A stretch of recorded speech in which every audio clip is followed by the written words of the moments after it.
What it do, Kung Fu? You tune into the Jose Morales podcast. I'm your host, Jose Morales. We are back in the ring with another special guest from the gym.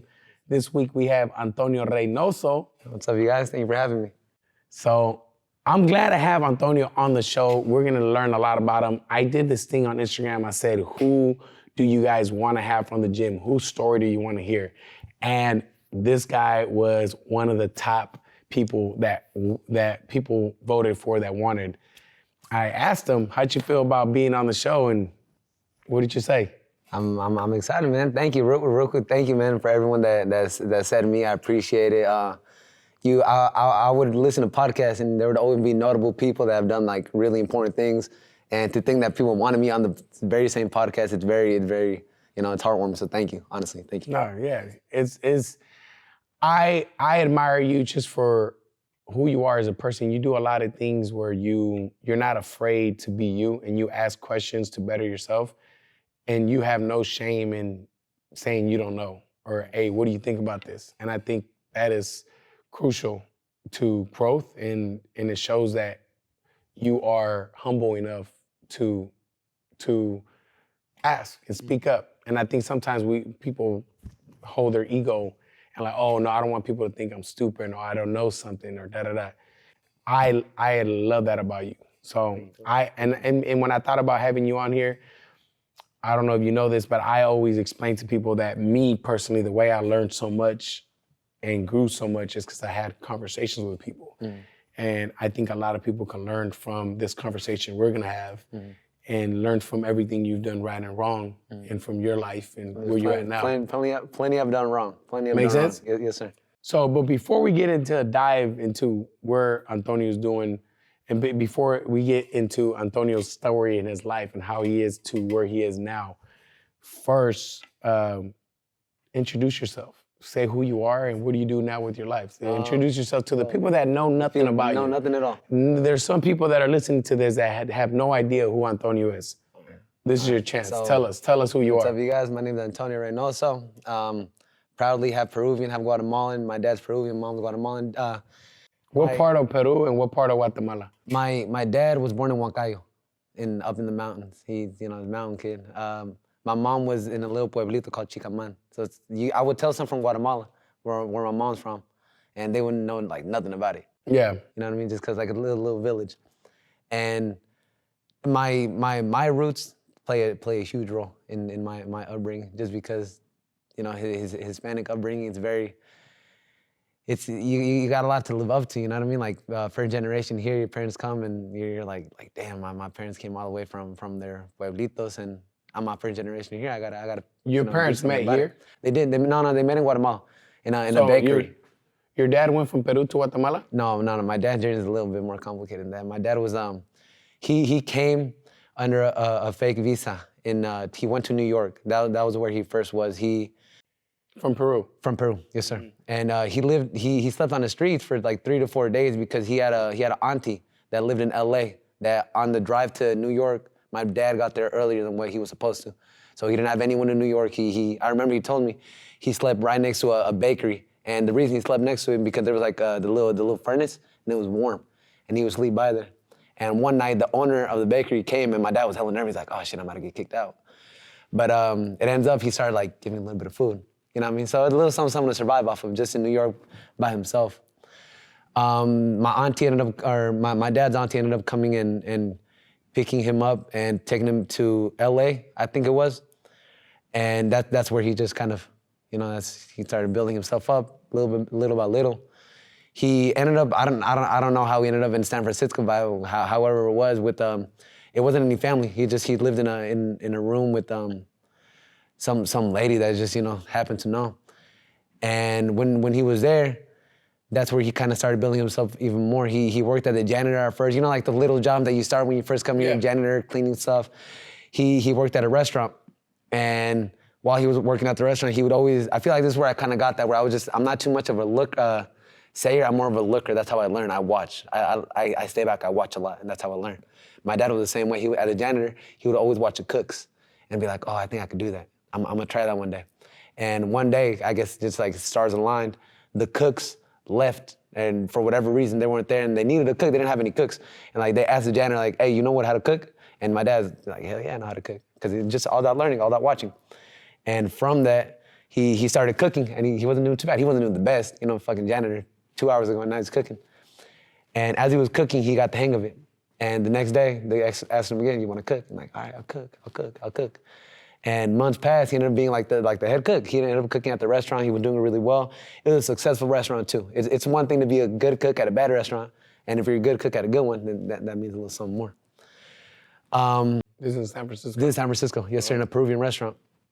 And as he was cooking, that's kind of how he just built himself up little by little. Long story short, the restaurant ended up going down, so my dad ended up being out of a job. Not because the food was ass or anything. It was just, yeah, it wasn't because the food was bad. Yeah, I know. That was all him. See, I didn't say nothing. I'm sorry. No. So it was just that was a whole other story. But the restaurant ended up going down. And while he was looking for a job, he ended up coming across a bakery. And he didn't necessarily work at the bakery. He just worked as a driver, and he would just deliver. And while he was at the bakery, we call it the Love Bakery because my dad met my mom there and my auntie met my uncle there. And yeah, and they're very close, very close. So they were baking more than cookies there. Yeah, no, they were baking. Hey, they were baking them in there. Yeah. And so that's where your mom and dad met. Yep, that's where they met. So that's kind of like a quick little summary of my dad's story, just how he got here. How about your mom? My mom was a little bit harder. My dad he was privileged enough, blessed enough to come here through plane. Yeah. My mom came here kind of like the old school, with like the hard way. What way is that? Explain it. I'll explain it. People don't know what that means. So my mom gave birth to my brother over there in Guatemala. My older brother, he's about 29 years old now. He's a little bit older than me. But when he was born out there, my family over there, they didn't have it too well, and especially as soon as my mom had her child, she noticed the struggle a little bit more. Yeah. And my grandpa, he had money, but my mom wanted something for herself. She didn't want to depend on anyone, which is something I really do, commend about her. She wanted something for herself. So what she did was she came to the U.S. looking for a better future, not only for her, but for my brother more than anything. So my mom left my 2-year-old brother, I believe he was 2 years old, maybe off by a couple years. But he ended up staying behind with my grandma while my mom came to the U.S. through Mexico. And her journey was like a month long. So the way they do it, kind of like to summarize for the people that don't know. Guatemala is in Central America. Yes, so. right underneath Mexico, underneath Mexico. So her first part of the journey was the least hardest. She just went to Mexico. She kind of hitched rides, however she could get to Mexico, to the border more than anything. She just wanted to get to the border. And as soon as she got to the border, she stayed at a house that was like you could look out the window, the border was right there. They had to stay close to it, right?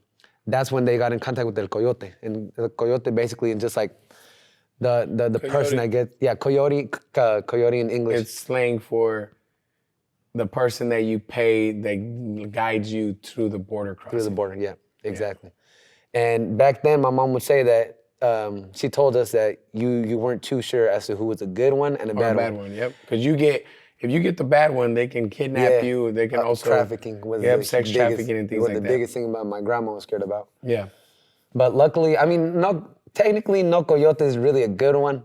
But no coyote, you know what I mean? Like they're it's like a drug dealer. Yeah, you got some good drug dealers, and then you got the ones that are lacing it. Yeah, you know what I mean? So they're both bad. Yeah, right? But she got a little bit better of it. She got the better part of it. She got the good coke out of this drug dealer. But so my mom ended up getting lucky with the coyote, and her journey to the U.S. was hard. She would tell stories about how she would so through it you would have to walk through the desert, go through lakes. She would tell us the hardest part for her. She didn't know how to swim. To this day she still doesn't know how to swim. She hates swimming. She would tell stories of how they would untuck their shirts and kind of just have the sleeves and tie the sleeves of their shirts with other people, just so if someone falls, you could pick them up through the sleeves. Because the hands, they get wet, you can let go of someone. And the lake that they would walk through, it would be up to her neck. So they would be walking.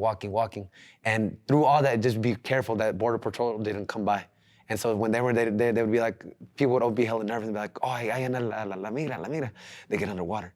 And that's when people started getting lost. And my mom said that she thought she was gonna die there. She was scared, she was nervous, she didn't know how to swim.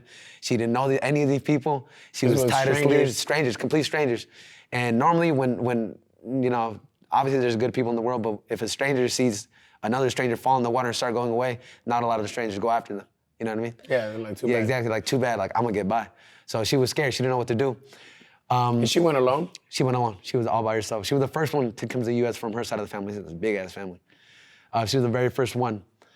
And yeah, she was just telling a story that me and my brother, we refused to believe. We asked my dad a whole lot of questions about his past.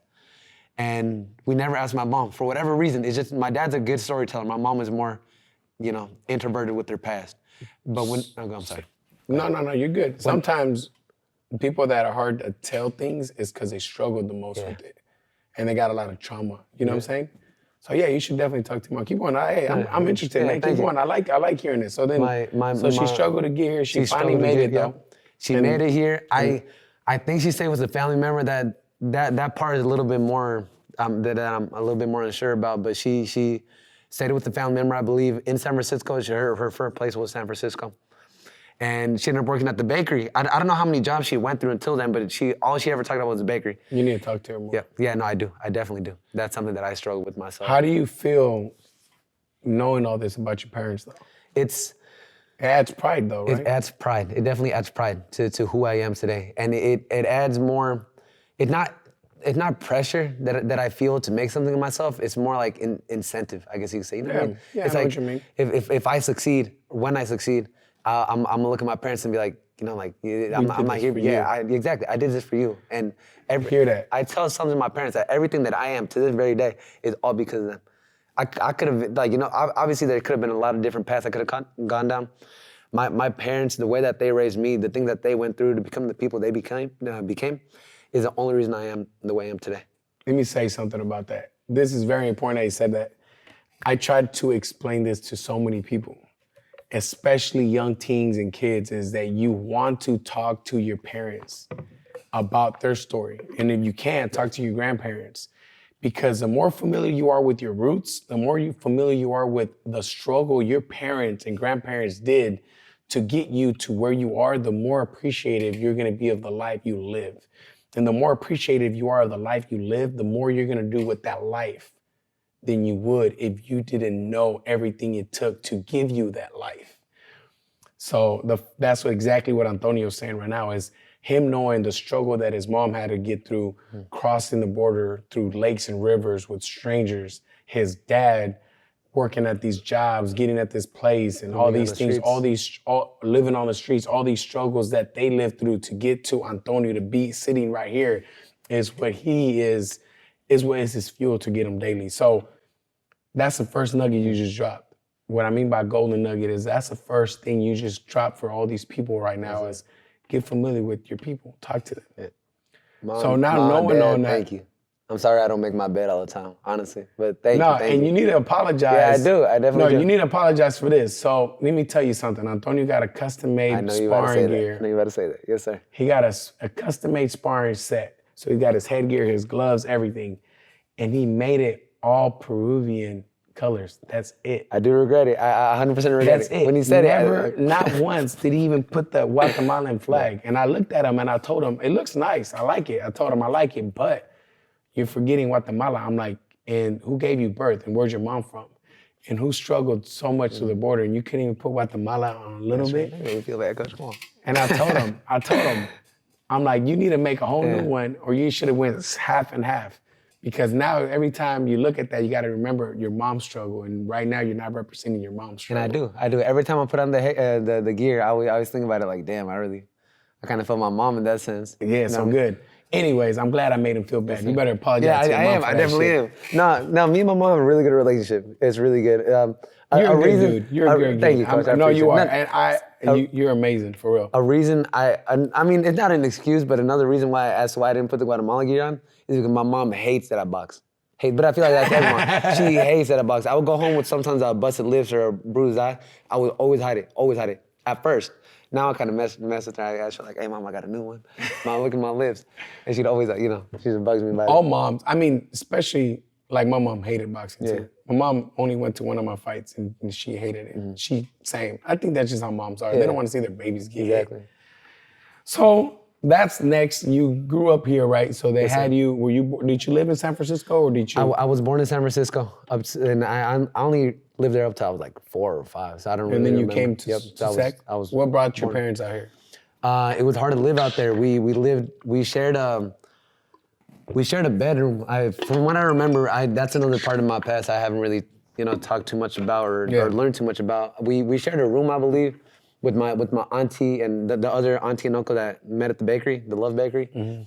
That's them, my parents, me, my older cousin. Is the Naomi. Love Bakery still open? It's not. We went. I Because know. y'all about to. If all I'm the about to single give you guys the people- address, man. all the I'm about to single give you guys people the gotta go to address. the Love Bakery. We went to go see if it was open, just out of curiosity, and it was closed down. closed? Yeah, we still went, so it was still kind of nostalgic. But yeah, so we lived in a one room. It was me, my parents, my auntie, my uncle, and my older cousin Naomi. And we had another one on the way, Junior. He was about to be born, and we realized that that's not a way for us to raise our family. Or my parents realized that, and so did my auntie and uncle. So we ended up moving here to Sac. We still lived in the same house in Antelope. We've always lived in Antelope, and yeah, we shared a house. So that's how we ended up here. It was hard. It was hard. What was your childhood like? I remember you were overweight. Yeah, Talk about that. So a lot of people don't know this, but my guy here was obese. I you was said. bad. It was bad, Coach. It Were was, you obese or were you just No. chunky? I was obese. Like there's chunky and there's obese. There's like one where it's cute and there's another like damn, what you gotta. Oh, so you it's were some obese. laughs. Yeah. So What age was this when you were obese? it wasn't until we got here to Sac, because when we got here to Sac, things got a little bit easier. It worked, and easier in the sense that there was a lot more work. So I wouldn't be with my parents all that much. I would just be with my auntie, and all I remember is I would just be downing more than anything bread. I used to eat hella bread, like sweet bread, like they sell at the panaderias, and I would eat that shit for breakfast. And I don't know, I guess something about Hispanics, it's just like carbs just stay in our body like it's nothing. And I just started growing and growing. It wasn't until the 3rd grade, I vaguely remember, I think it was the 3rd grade. Did you get bullied for being fat? Hell yeah. You Hell did? Yeah. Share a little bit of the bully stories. So I don't, more than anything, it's just like not being able to look at the mirror and being like happy what you see. You know what I mean? Like, especially So when you're young. When you're young and you bullied yourself, or did people come over and grab your titties or something? Nah, You know what I mean? yeah, okay, but that's a given. Okay, my bad. So yeah, in school like, they did would you say get some bullied? shit. Yeah. They would say shit, they would do shit. There was a lot of mean motherfuckers at the elementary school I went to. They used to push me all the damn time. I remember there's one thing that I always tell people that are close to me, that thing that like it was like a movie bullying type shit, was there was a girl I liked in elementary school. I think it was like the 5th or 6th grade. And it was I was walking down the hallway. And from what I remember is I was gonna say something. Like, I don't know what I'm gonna say. I was just like, I'm gonna say hi this one time. I'm gonna say hi. And it was raining. And so it was like, I'm gonna go say hi. And then out of nowhere, a dude from behind pushed me. And as I was making my way to the girl, he pushed me, I fall into a puddle. I look up, and the kid that pushed me were laughing, clapping, and dabbing each other like a movie. I look over, the girl I like was laughing at me like a movie. And I was just like sitting there, and there was no one there. I didn't really have too many friends in elementary school. So there's no one there to like pick me up, and I was just like, damn, like this is what I am. So I stood up, I went to the lunch table, sat all by myself, all wet, all muddy and shit, eating my cold ass pizza. And I was just like damn, like, well, like, what am I doing? It was like 5th or 6th grade. And I've always been one, like, I'm a thinker. I think a lot, whether that be by myself or when I'm with people, I'm always thinking. So at that moment I was thinking, and I was like damn, like what am I gonna do? How do I wanna change this? And the easiest thing that I chose was to stop eating. Completely stop eating. After that, I was like, you know what, I'm gonna start losing weight, but I didn't do it the right way. I just stopped eating completely. And whenever I would feel hunger, I would just be like, nope, no food. So I would go, I remember there'd be like a day I didn't eat shit. Like I would like a whole day without eating. And that's not healthy. So I lost weight fast from in between elementary school to middle school. Like, So you were fasting. No. It was a bad fast. Nah, It was I'm a bad joking, I'm fast. joking. From like the 6th grade to the 7th grade, it was a major weight drop. And you could tell, when a person drops hella weight, when one, they're hella like hella slouched, like damn, like no energy. And my body didn't look proportional to my head. My head was like all big and shit, and I was like hella skinny, hella You drained. also had a something What was it? The thing that happened? You were born because your ear. Okay, but that's my. What was it? You told me the story. Something happened. Yeah, in the birth. my mom would tell me that when I was in the womb that I always lay on my left side of the head, which I still do. Whenever I sleep, I always lay on my left side. In the womb, I always laid on my left side, and it kind of underdeveloped the ear. Oh, okay. Okay. Then my right arm is a little bit longer than my left, but that's like. Oh, okay. I couldn't remember what it was. So it's because you constantly always in your left side. Always on my left side. That and to this day I still sleep on my left side. So really? Yeah, a little fun fact. That's weird. But yeah, in middle school, that's when I was real skinny. That's what high school did you go to? What high school? I went to Center High School. Mm-hmm. How was high school for you? How was high school? Yeah. It was cool. It was definitely like a different type of like problems that arose from that. You know, it was like that phase where you just start liking girls and you're like, you know, like, oh shit, I may go talk to this girl. So I always struggle with the girls. I always struggle with the girls. Then and No. No. Tampoco. So like, I don't know. Fuck. Wait, you nervous? No, I'm not nervous. Oh, okay. Nah. So after high school, did you go to college? What'd you do? You graduated high school. I went to college for a little bit. I've always been pretty good at school. Like I've had 4.0 GPAs. I've been Pretty really good. God damn, that ain't pretty good. That's hella good. I like learning. I really like learning. So everything came kind of easy. And what students don't understand is that like if you do your assignments when they're given to you rather than putting that shit off, it gets hella easy. School is hella easy, honestly. If you really want to commit to it, the moment you're assigned something, do it. And you're chilling. You're fucking chilling. You just heard how to get 4.0. No, literally, like to get a 4.0 GPA, as soon as you're given an assignment, do it right then and there. Don't procrastinate. Nope, don't procrastinate. Procrastination is probably the worst shit you can do. Something I started doing because of you actually is you started giving me, telling me to schedule my day, and I started doing that because I would notice that even as an adult, I would still procrastinate. And as soon as I started scheduling my time, my day, that's when I started like really getting shit done. Yeah, you get so shit now, done. exactly, I value my time so much more. I would look at the clock and be like, fuck, I'm 5 minutes over schedule. I gotta dip. Yeah. And the more I started doing that, the more shit I got done, the less procrastination. And it puts a lot of pressure on you Hell too, yeah. though. Hell yeah. It does. You get more shit done. So explain what that is, because this is another nugget you're dropping. So explain that. What is the schedule thing you're talking about?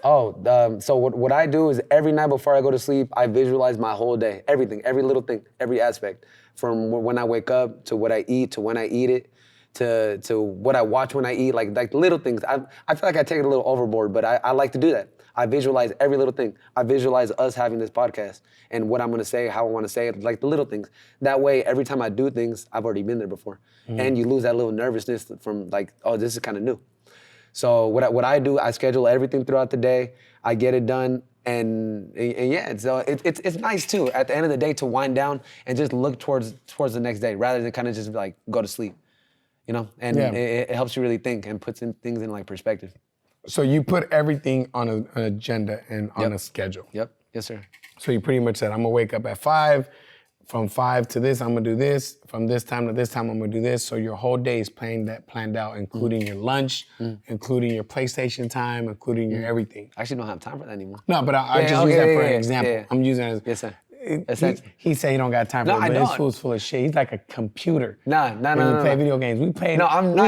We had a little get together here, and this guy brings his PlayStation, and I'm just thinking I'm all right. I'm just talking shit. This guy fucking smokes me in this FIFA game, beats me like 10-0 to nothing or something. Yeah. And I lost like $800. How much did I lose? Like 800. Easiest like $800 I've ever won. It was an early Christmas. I bought Christmas. I never told you. I never told you. I used that $800 to buy Christmas gifts. So thank you. You're welcome. Yeah, thank you, Coach. I appreciate it. You tell your family I bought Christmas presents that year? I told them that I won $800 off of you. I didn't tell them where, what I would, Yeah, I got you, Coach. Thank you. Yeah, you're welcome. You asshole.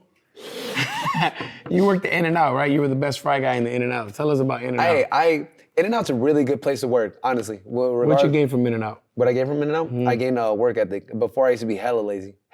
Oh, really? And In-N-Out, you can't be lazy. Explain why. Because there's people. There's a long ass line? Oh, the long ass line. More than anything, the managers, they demand more. They demand more. At first, it's a nuisance, and some managers don't go the right way about it. but the good ones, and I've had really good managers. Explain a good and a bad manager to you. A good manager. So which one was a bad one? A bad one is someone that demands from you, but they don't lead by example. Explain. They would say like, we got to get this done, we got to do this. Tell me a story that happened of a a bad manager. I'm gonna tell you a story about a bad manager that demanded more from me, and when I didn't get it done, the way that they disciplined. So there was one time I remember I was working fries, and I was going crazy. I thought I was going crazy. I was moving fast, as fast as I could. I was moving, and then my manager yelled at me. He's like, Antonio, what are you doing? And like, I'm working. What do you want me to do? He comes towards me and he puts his hand on my shirt and he pulls me close and like, hey, no. He grabbed you? He grabbed me. No, coach, some of them get physical. And in and out? In and out, coach. In and out gangster? Yeah, no, they don't play out there. The managers, they're So he went like this? It was at the collar. It wasn't even at the arm. It was at the collar. He grabbed the collar. So then what? And he just told me like, don't work harder, work smarter. And he started doing all the different things that I hadn't previously learned. Over there, they tell you how to do things, but you don't really learn how to get good at it. You got to learn on the job. It's one of those things like when you spar and you don't really learn when you make a mistake until you get hit. Yeah. There you don't learn a mistake until you get snowed, which is basically you got a lot of orders, a lot of bunch of things, and you're behind. And in and out, you're always behind. You're never ahead. You could be ahead for a second, but then out of nowhere, 20 cars pull up and it's like, shit, bro, like I'm behind. I'm one of those 20. Nah, coach, it's bad. It's bad. So he pulled you and then what? That was a bad manager. Yeah, that was a bad manager. Because he was a bad manager because he pulled you? That's it? Or is No.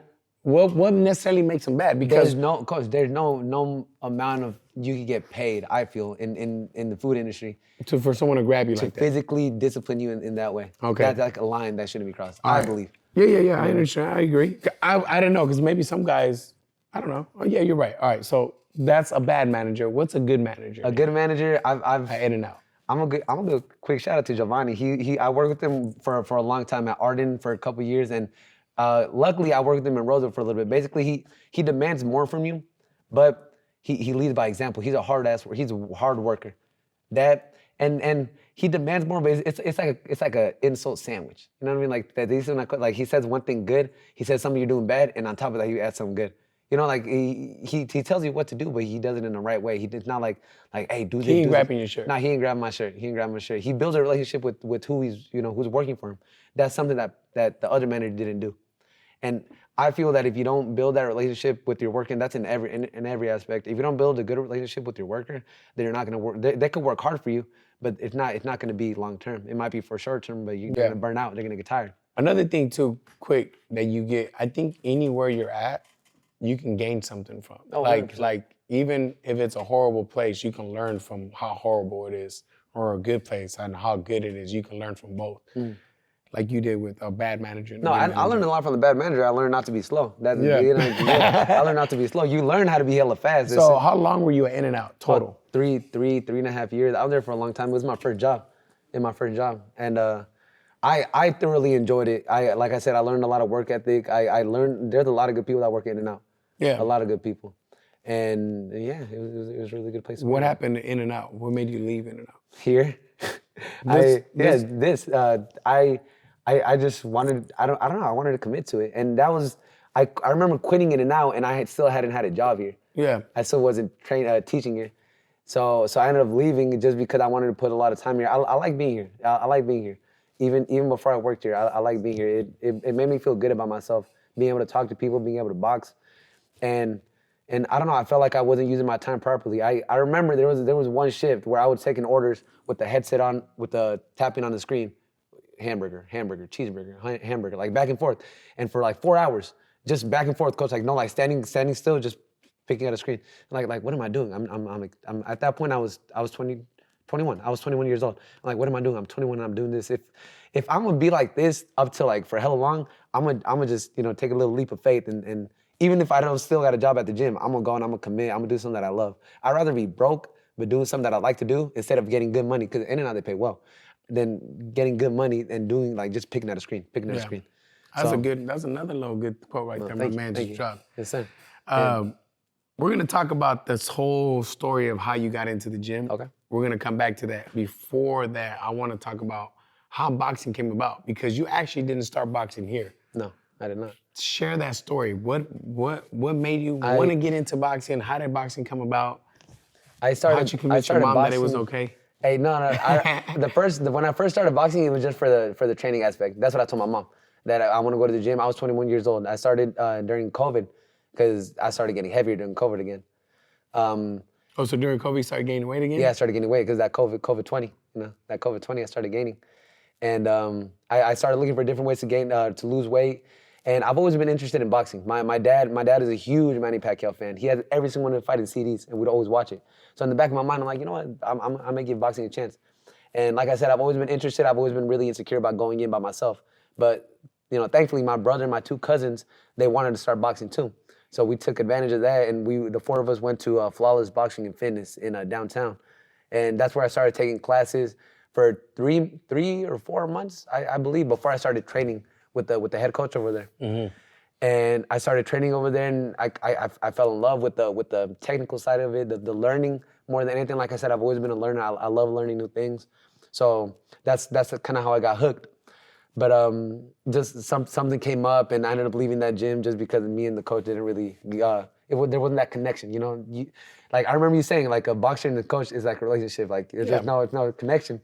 Yeah, it's not gonna work very well. I explain to him all the time. I never feel like he mentioned the coach there, and he mentioned this. I never feel that if he came here, oh, that gym sucks, that coach sucks. I never look at it that way because it's a relationship. Him and I probably connect better. We have a better chemistry together. But he may be the perfect guy for somebody else, or that gym may be the perfect gym for somebody else. That makes sense? And there's nothing against them, and there's nothing against you. It's just we just vibe better. Yeah, absolutely. And he's a phenomenal coach. He's a great coach. Yeah, and that's the way I look at it. And I think that's what happened with you, is that you just vibe better here. Which I did. There's nothing wrong with that. So I ended up leaving the gym right there, and I remember I still wanted to box. I still wanted to keep up with it. When I left that gym, in the back of my mind, I saw myself like, hey, I kind of want to compete. It was just a thought at that time. So I ended up looking for other gyms, and I remember I used to be I'm still friends with Pepe Toño, and I remember on his Instagram, I would see that he posted a video of him boxing at a boxing gym, and I was like, oh shit, I'm gonna go give that one a look. I ended up coming here for what was it? Just like a little tour. I think I don't know. I'm pretty sure it was Kelly that gave the tour, but I came for the tour, and as soon as I walk in, I see, and it's just like there's laughing, they're having fun, but there's also sparring, and they're locked in, and I told myself like, damn, that's kind of tight. I kind of want to do it. So, and I'll go, I knew this was a serious gym. I knew it was serious when as soon as I stepped in the bathroom, there was a dude in there leaking, and the whole trash can was filled with like napkins and blood. I was not. The first day I came in, I went to the bathroom and the whole garbage was like filled with blood. I'm like, damn, like if I come here, I gotta commit. Cause I always knew that boxing, you can't go half-assed. Yeah. You gotta commit to it. So I told myself like, do I want to take a challenge? And I ended up, I was like, yeah, I do. So I ended up signing up here, and the rest is kind of history, man. Like I ended up training. First, I ended up taking classes. I ended up becoming a warrior.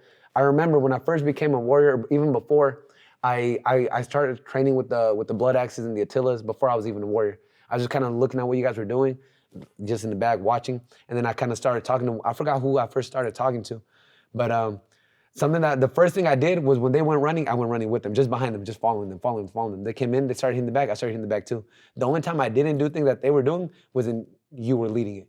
Because I wasn't a warrior, I didn't want to be up in there. I was kind of like hiding behind. So whenever they would do their own thing, I'd hit the bag, and as soon as they hop out and they started doing their own thing again, I was there. I was copying them. Real quick, where'd you think you got that from? Where'd I get that from?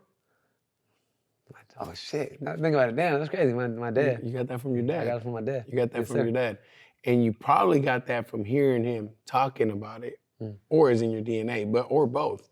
But that's your dad in you. Yeah. That's pretty dope. Yeah. And that's tight that you did that. I mean, you made the initiative, like, that's what I want to be. I'm gonna start acting like them and being with them. You didn't talk about it. You actually started doing it. They're running, let me go run it. I don't care. I'm not a part of it. I'm gonna go do it. And then it made it an easier transition to you. Oh, that's dope, man. I like that. I do remember you doing that stuff too.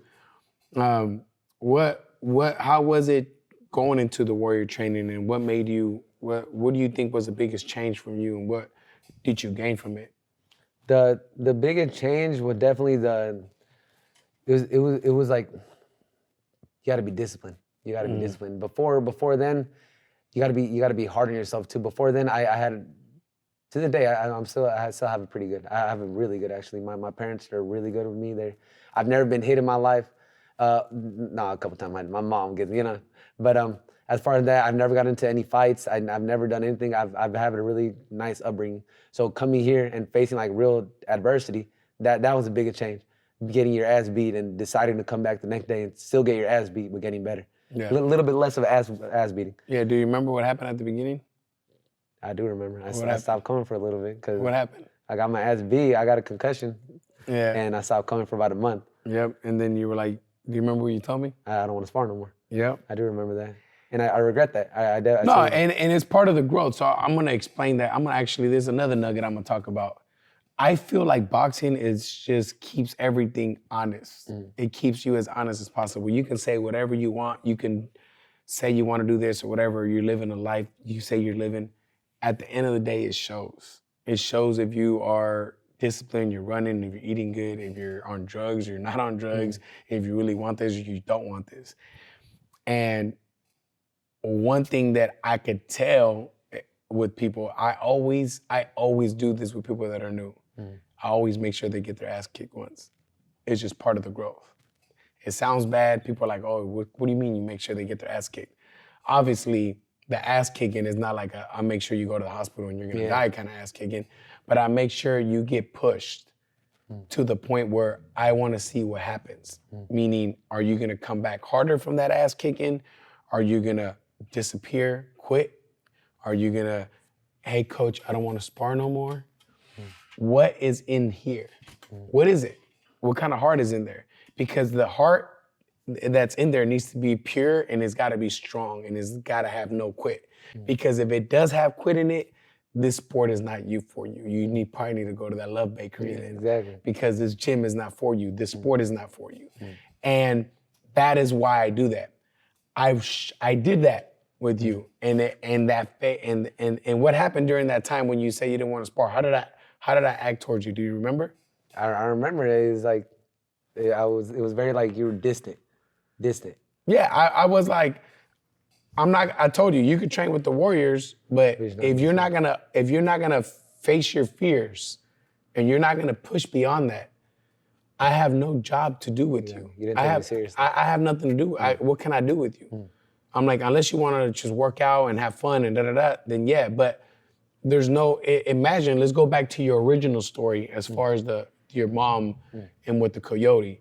Imagine your mom wants to get to the US, but she's too scared to go through the lake and all this, and I'm the coyote, but she doesn't want to leave her house. Yo, you don't want to leave the house because you're scared.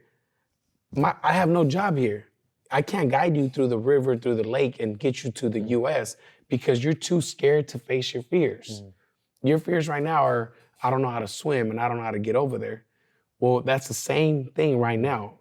Your mom faced her fears. Now it's your job to face your fears. What is your fears? I've never been in a fight in my life. How am I gonna get in there face to face with a dude and fight this dude right now if I've never done that? So that was me being like the coyote. I'm like, yo, I got no duty here, bro. If you're not gonna face your fear, I can't face your fear for you. And that's where I kind of step back and I tell you, I'm like, dude, if you're not gonna spar and remember I told you? What did I tell you? I told you like this. I don't know if you remember this. I said, if you spar and you don't show me your big boy voice, your daddy voice, and you don't show me you don't belong in here, I'm not gonna let you spar. I'm not gonna let you, I'm like, next time you spar, you better show me you belong in here. And if you don't show me you don't belong in here, I don't wanna see it.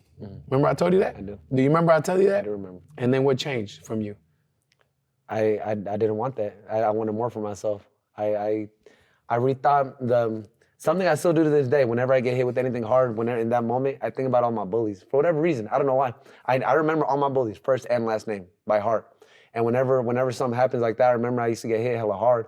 And I was always thinking about they were around, always around. And I didn't want that for myself. I didn't want to be that same kid I was back then. Yeah, that's good. Yeah. That's your like a water boy, tackling fuel. Yeah, exactly. Tackling fuel. Yeah, no, that's good. That's dope. As tight. Another thing you gotta remember, and I'm gonna keep this for you, but because your fears are gonna be there. They're always gonna be there. And they're gonna be new fears. But when fears arise, always remember your mom, how she faced her fears and everything she struggled through to get here. Remember that. And that should be your fighting fear. You know what I mean? Your fuel to fight your fear. Yes, sir. For real. And that's a strong ass fucking reason to remember. For real. So now that you've been training and you've been sparring and you've been sparring away now, you moved up to Attila, so you're how many rounds away? How much longer until you're in the Paler? How many more rounds? I just need my 8 other rounds of So you're almost there, right? Almost there. I personally saw a major growth from you. Coach David did also. I mean, he said it to you again today. We've seen so much growth from you as far as your confidence and as far as how you look in there. Now you finally got your daddy voice in there.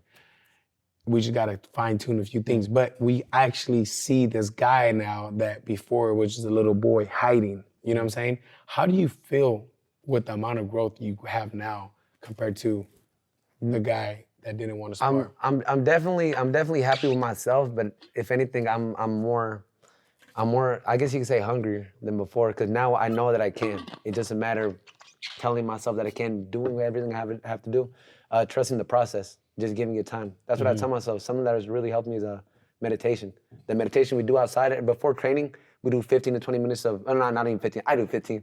I do a long meditation before every training session. That's helped me, because I visualize. And that meditation it works. It helps. Honestly, I have everyone do it. Someone that I talked to about it was Levi. Right when he won nationals, I asked him what's helped you win nationals. He said a huge thing was meditation. Ever since then, I meditate here. I meditate at home. I visualize when I'm in bed, and that's helped me by far. That's the biggest thing that's helped me. Another nugget. In the previous episode with Levi, what did Levi say? Levi said that exact thing. If you haven't watched or heard the Levi podcast, Levi specifically mentioned that. And you heard it straight from the dragon's mouth.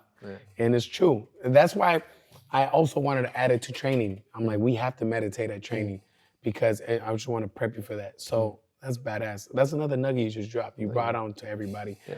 So you're hungrier now. You grew. You're coaching. Tell us on how the fuck did you land a job here? Because I to be real, this is a sneaky motherfucker. No, I don't know. I wasn't even planning on hiring this motherfucker. And then one day he starts working with me. I'm like, hold up. How did I coach him? How did you land that? I honestly don't remember, Coach. All I do remember was telling you. I remember telling one of the members here, Tyson, that like I kind of want to coach you. And I remember he made it hella loud. Like, oh, you hear that, Jose? Antonio wants to be like you when he grows up. And that was kind of like the seed. You know? That was the seed. And then I told you again a couple weeks later, like, hey, Coach, like, what's it take to train here? Like, teach here. And I remember you telling me, like, first reach this and do this, and then I'll start talking to you. And I don't remember if I reached it or not. You did. I did, right? Yeah, I said be in Attila at least. And then I started talking to you again. I just kept on talking to you, being annoying. And being annoying. Being annoying as fuck. One. That's something you told me. That's something you told me too. If you really want something, you gotta be annoying. You gotta be annoying. Do you remember the story I told you about that? I don't. I'm sorry, you gotta tell me again. Oh no, you're good. I don't know if you remembered. I told you a story about when I want to work on cars. No, we'll forget about it. My bad. No, you're good, you're good. So, it's a good point. This is a good point, Antonio, because I remember how it happened. Yeah. Do you remember when I started coaching you on how to coach? Were you getting paid? I was not. You were not getting paid. Nah. And my mom would always tell me, how much is Coach paying you? Like, I'm getting paid with experience, Mama. I'm getting experience. I'm getting a lot of experience right now. Let me give you a free game real quick. Those that want to work here or those that want to do something, free game about how Coach Jose works. Just so, and those that listen to this podcast, you're getting fucking inside information on Coach. Insider. Insight. So first, I told him, first get to this level. First do this. I do that, one, to see if he's serious. If you can't do that, then you're not serious. So I just phased you out. You're not a serious applicant. Second, I have you coach and I have you come watch me and learn from me. And when I do that, I have you do that. It was probably like a month? It was maybe more than a month. Maybe like 2-3 months. Yeah. Also, it wasn't 40 hours a week. I mean, it wasn't nothing crazy. It wasn't nothing crazy. It was like 1 or 2 classes a month. I mean, a week. Come on, a week. No, it was like a a week, like 1, 2, 3 classes a week. Yeah. It wasn't like 40 hours a week. It was very low key. And I had them come for a few classes a week and I had them watch me. And I did that for this reason.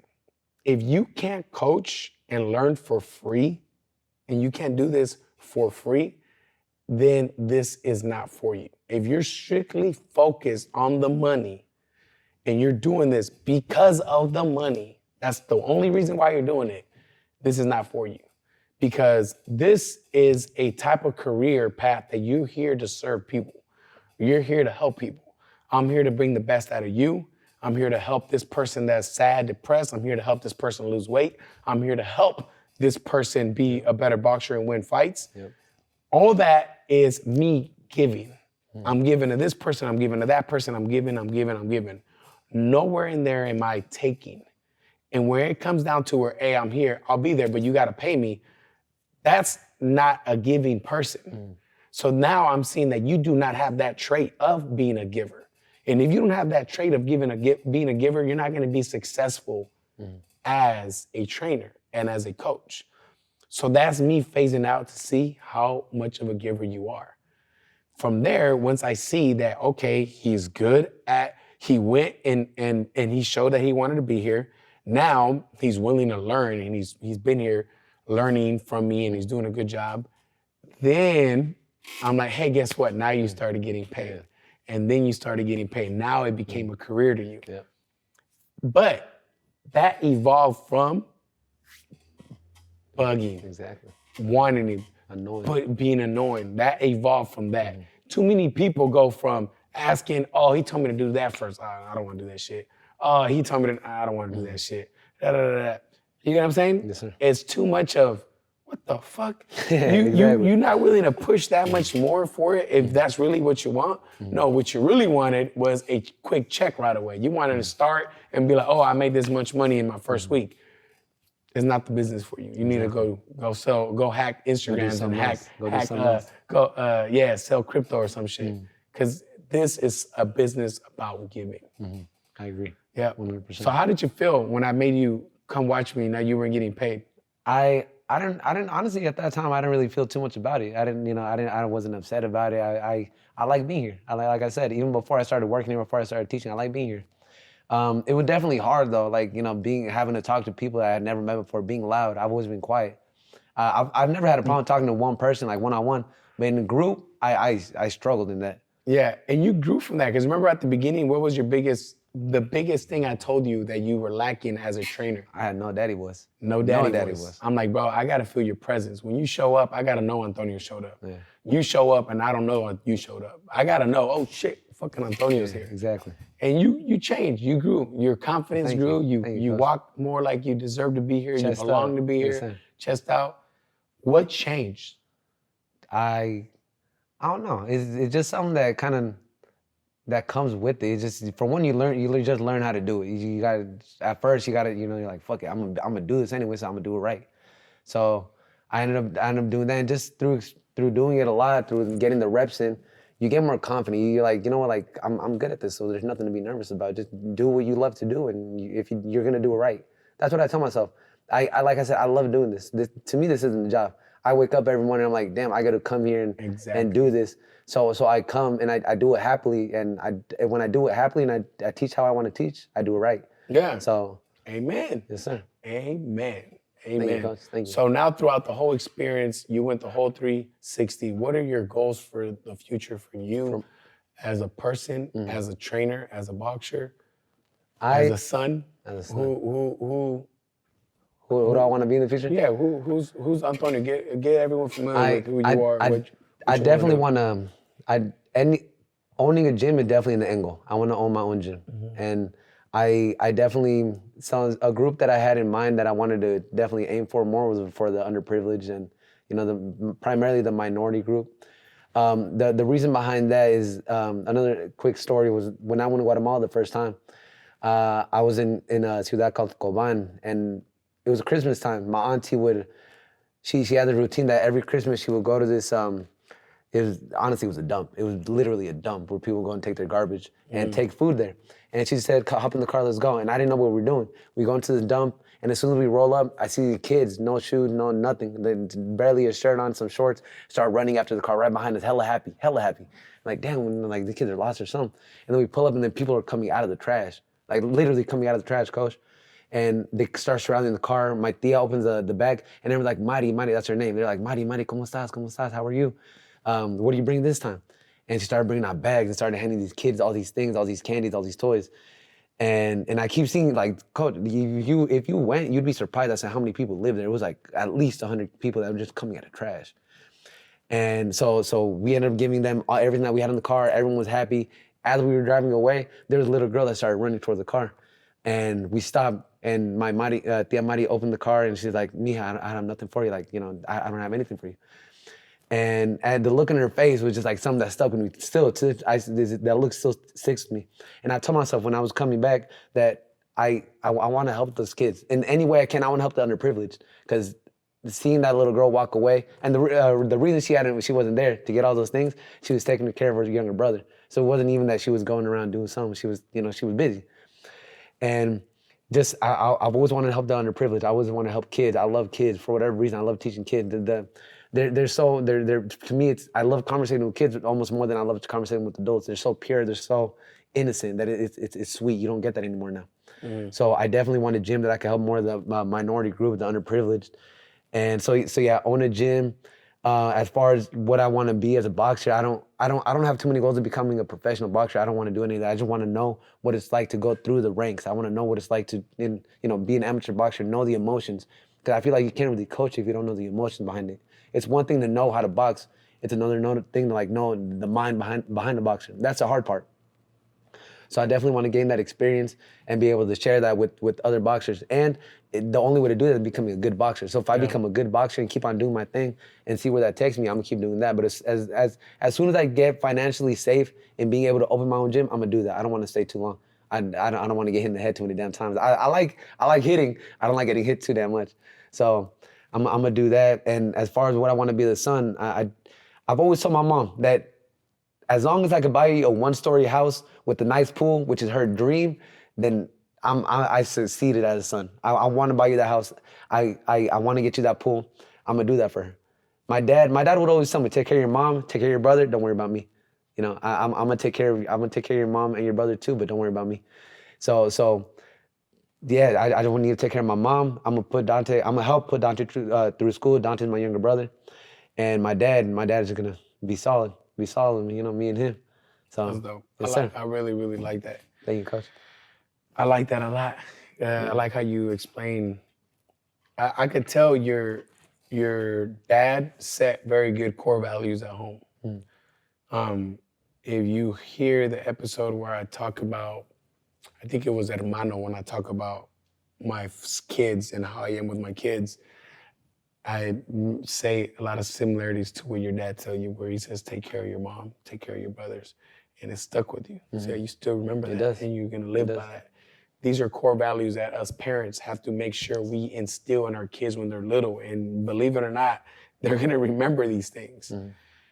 And those things may not be core values, but little things that parents may say, like, that are subconsciously say, where we compare kids to another, or we say something like, oh, Dante's always better than you in that.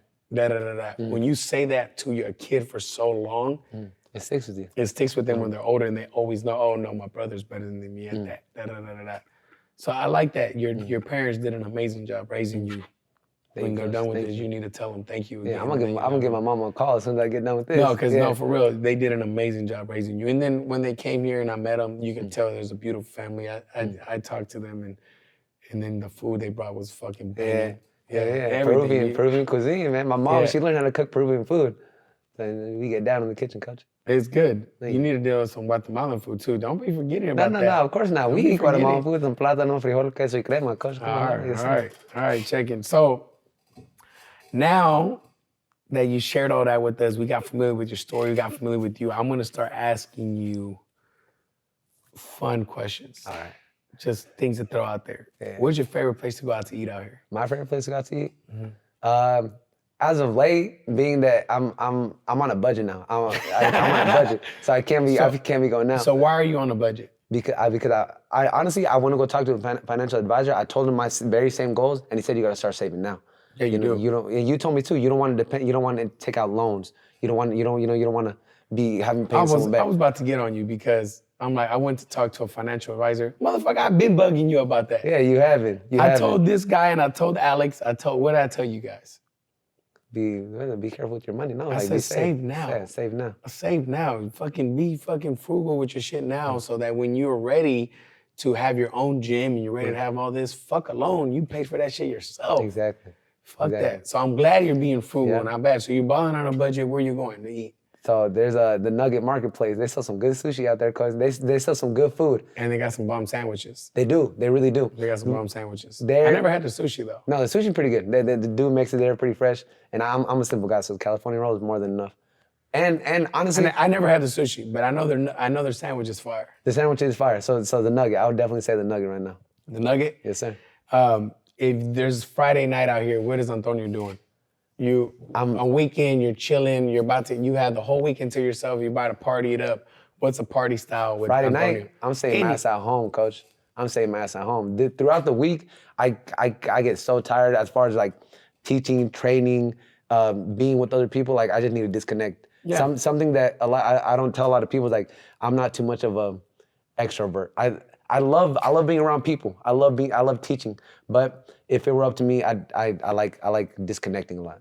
You know, so the time where people normally go out and like party and like do all these things, I'm either at home chilling in my room to do my own thing, or me and my girl, we go watch a movie or something like. Yeah. We don't like too much noise. Yeah, we're very low good. key. Yes, There's nothing good that happens at night. No. Nothing good happens after 12. I remember you telling me that. Yeah, that's good. Yes, that's good. So this episode gets aired out on Monday. Okay. What is your Monday ritual? What is something you do on Mondays to get your week started on the right foot?